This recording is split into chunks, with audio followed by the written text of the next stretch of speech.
The involvement of other NGOs and government helps provide the support and resources necessary for Stepping Stones to continue. When Stepping Stones began in the Solomons, some women had difficulty attending the sessions due to their traditional roles as mothers and homemakers. But the community turned this challenge into a success. They introduced a special peer group made up of the community's children.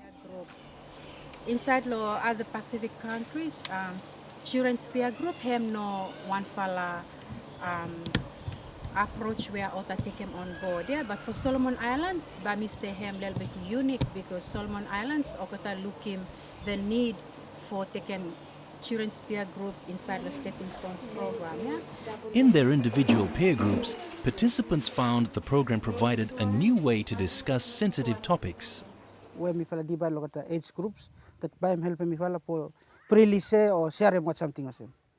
Me fala learn some things that like how me first communicate with him or big man and how me first go and negotiate with him some things about like condom and before doing some for dramas that saw me for pictures about him what na happen lo society with them.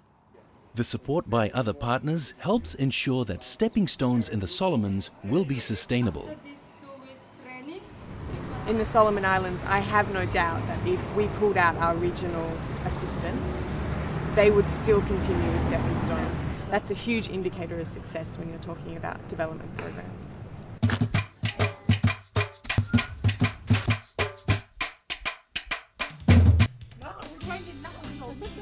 In Kiribati, 4 communities undertook the pilot program in 2007. The country now has 5 communities involved in Stepping Stones. One of the challenges for the program in Kiribati was that participants had been used to receiving allowances when they attended other training programs. With Stepping Stones, no allowances were paid. When we first started out, there were about 45. On the second day, we were left with only about 29.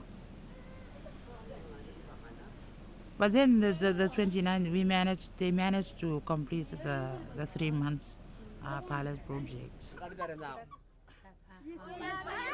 Another challenge in Kiribati has been the perception that some churches don't allow the open discussion of sexual issues. We had some Catholic participants, and the male they left because they were uncomfortable because they said it's against their religion to talk about such sensitive issues such as HIV/AIDS.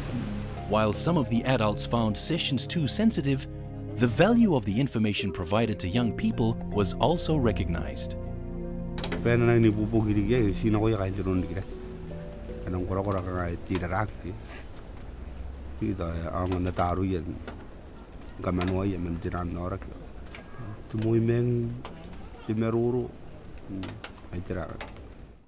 One of the successes of Stepping Stones in the Kiribati pilot communities has been in the area of improved communication between husbands and wives.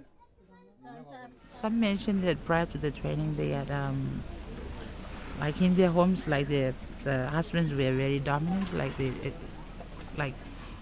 since there's the head of the family, they seem to order the women around to do things.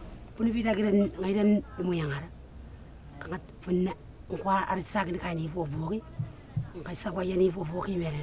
then after the training, the women came in and they usually share with the husbands.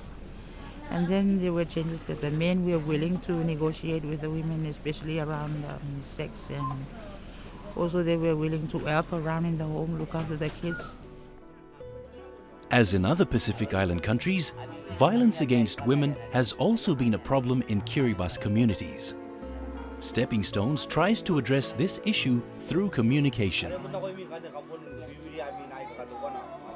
Using Stepping Stones, men appealed to other men in their community to stop alcohol abuse or the violence they inflicted on their wives. This positive peer pressure can have a powerful impact on changing collective patterns of behavior. Yang kana mengi ngawan yang kanyeri gene pere. FSPI gene pere konan ya kuwa kita mengi re ya buya to apata metai. Yang ita na uyang ita pere narang ni pungana te re gane. Arang kanya no na te re ka ta kawa. Kan kana to sawa kana te mara kana no kayo to ena bubura ke rata tai onta ya kana ro. Dan ada kanga kesana po mengai. Naneran tawaki bukende takatakan temu yang mati warak. Mati warak ya ada bubus. Saya nanti warak ya terang kok. Tidak. Despite the many challenges faced, communities in Kiribati are proving that they themselves can identify and address their own issues and concerns. Actually, we never give out the solution because we also tell them that you also know you know your community well and you know the problem yourself, and it's you that who are going to find the solution. So in this questionnaire, there's 19 questions, yeah? Starting up a new program like Stepping Stones in the Pacific obviously has its challenges, but there's also been some notable successes. One success is the monitoring and evaluation, or M&E, of the program. M&E of Stepping Stones is quite difficult. It's a behavioural change program. It's hard to actually assess its impact. SPC and FSPI have developed an M&E toolkit that we use now. That toolkit will help us gain information on impact and change at the community and the individual level. Worldwide, Stepping Stones hasn't really had that intensive M&E processes, so I think the Pacific has done really well in that context. One message that has come out from the monitoring and evaluation is the need for more intensive training of facilitators. So currently our facilitators are trained up using a 10-day training process, and that's simply just not enough to actually prepare them to facilitate discussions around sexual health and domestic violence and gender. The facilitators form a key part of the success of Stepping Stones. Although in some cases they need to be better prepared for the demands of running Stepping Stone sessions, the facilitators are very positive about the potential of Stepping Stones for changing behavior in their communities. Communities love it. They feel quite empowered about it.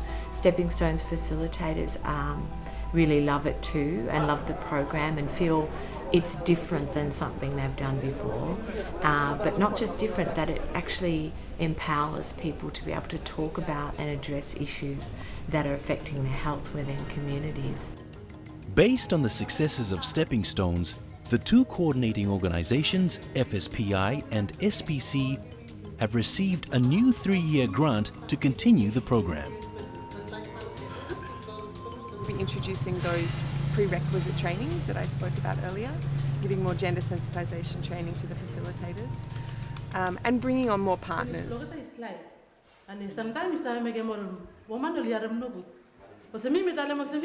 For a behavioral change tool like Stepping Stones, a long-term approach is crucial to its success.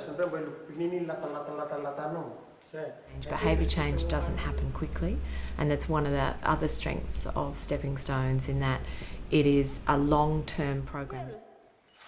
The shorter-term changes that we've been able to measure to date, it is showing that attitudes change and the sorts of behavioural change that indicate that longer-term change is a possibility and that this could mean safer behaviours for that community. To achieve sustained behavioral change, the unique approach of Stepping Stones seems well suited to the Pacific. Communities are given